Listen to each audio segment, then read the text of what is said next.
Allons voir, Chloé-Anne, donc, de quel levier disposent les municipalités et les MRC concrètement pour aider les entreprises dans tout ça? Bien, André, on parle essentiellement de programmes d'aide sous forme de prêts, sinon de services d'accompagnement. Par exemple, à Granby, on a à peu près 80 entreprises qui sont exportatrices de produits vers les États-Unis.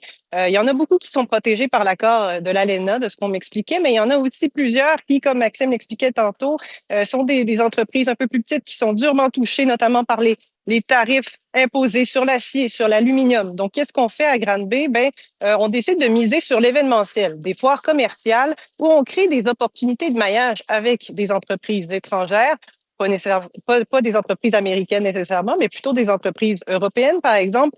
On peut entendre la mairesse nous expliquer cette initiative-là. Au niveau de la ville, avec Granby Industriel, on développe déjà d'autres marchés. En novembre prochain, Granby Connexion aura lieu à Granby. Donc, on va avoir des gens de la France, des entreprises de la France, des entreprises du Mexique qui vont venir pour faire du maillage, donc sortir de juste avoir des relations avec les États-Unis. Donc, j'ai parlé également au président de la Fédération des municipalités. Et lui, ce qu'il me dit, en gros, là, si aujourd'hui, là, une entreprise appelle, elle veut de l'aide immédiate, là, qu'on analyse rapidement son dossier, bien, lui, il me parle du programme d'aide d'urgence aux PME. Évidemment, pour se qualifier, ça prend quand même un chiffre d'affaires d'1 million de dollars. Donc, c'est pas tout le monde qui se qualifie, mais on peut l'entendre nous expliquer comment cet argent est dégagé pour aider, là. Le pouvoir qu'on a aujourd'hui, c'est de lui faire un prêt de 1 à 2 ans sans intérêt qui peut atteindre jusqu'à 150 000 $. Il doit prouver l'impact que ça a sur son entreprise, puis après, il y aura des décisions prises en ce sens-là. Ce n'est pas nécessairement de la nouvelle argent. Contrairement à ce que les gens peuvent penser, c'est beaucoup de l'argent qui est de la période de la COVID. On parle des PME, donc d'un tissu économique là, constitué à 98 % au Québec. Mais parmi ces PME, il y a aussi des travailleurs autonomes, certains qui travaillent seuls, qui ne font pas un gros chiffre d'affaires. Donc, la priorité, l'urgence, ça va être quand même de dégager, de trouver des solutions adaptées à leur réalité parce que pour l'instant, ils sont considérés comme orphelins dans ce système d'aide, vu l'enjeu pressant des tarifs aujourd'hui.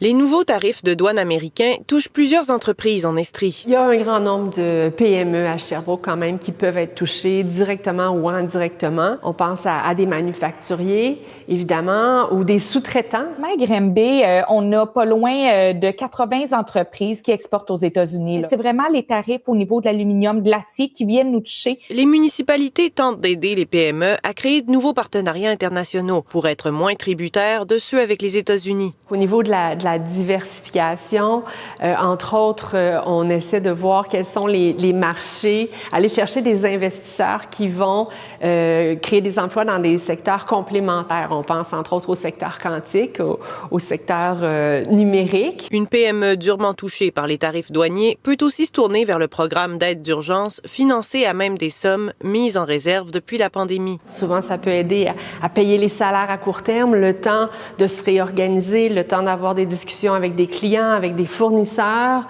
Certaines PME qui font un chiffre d'affaires inférieur à 1 million de dollars ne peuvent toutefois pas se qualifier pour ce prêt. Souvent, les entreprises exportatrices vont atteindre ce seuil d'1 million de dollars de chiffre d'affaires.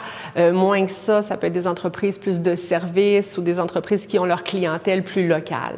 Je pense que de dire déjà aux entreprises qui considèrent qu'ils n'atteignent pas les chiffres d'affaires, on est en train de travailler pour eux, mais qui amènent leurs exemples, qui parlent avec leur MRC, qui disent ce qu'ils vivent, puis là, ils vont me donner des arguments pour aller plus loin. Parmi les entrepreneurs fragilisés, plusieurs travailleurs autonomes tombent entre les mailles du filet. Un angle mort auquel il faudra s'attarder pour éviter que la crise ne les frappe de plein fouet.